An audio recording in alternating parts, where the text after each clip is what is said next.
डोंबिवलीमध्ये भाजप आणि शिवसेनेतील राडा प्रकरण तापलेलं आहे। भाजप नेत्यावरील हल्ल्याप्रकरणी 5 जणांना अटक करण्यात आली आहे।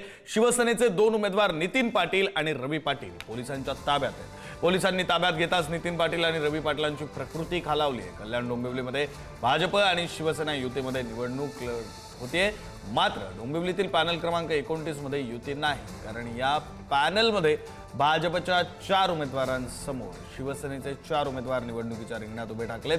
भाजप कार्यकर्ते पैसे वाटप करत असल्याचा आरोप शिवसेनेच्या उमेदवारांनी केला होता आणि या कारणावरून सोमवारी रात्री डोंबिवली पूर्व येथील तुकाराम नगरमध्ये भाजप आणि शिवसेनेचे कार्यकर्ते आपापसात भिडले आणि यावेळी भाजप उमेदवार आर्या नाटेकर यांचे पती ओमनाथ नाटेकर जखमी सुद्धा झालेले आहेत।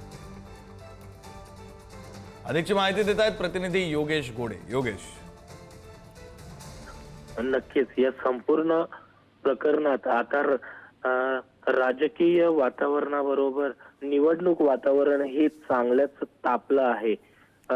2 दिवसापूर्वी या संपूर्ण प्रकरणात भाजपाचे उमेदवार तुकाराम नगर या ठिकाणी पैसे वाटत असताना हा प्रकार घडलेला आहे।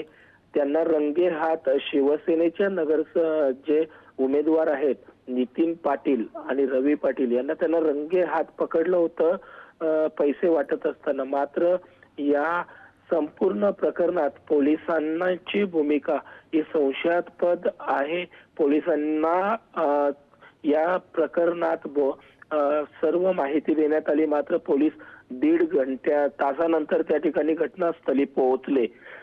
त्यानंतर हा संपूर्ण प्रकार उघडकीस आल्यानंतर पोलिसांनी घटनास्थळी पंचनामा न करता नितीन पाटील आणि रवी पाटील यांचे बंधू उमेदवार आहेत त्यांना त्या ठिकाणावरून पोलीस स्टेशन मध्ये घेऊन गेले आणि पोलीस स्टेशन मध्ये घेऊन गेल्यानंतर त्यांना पंचनामा घटनास्थळी पंचनामा झालेला नाहीये।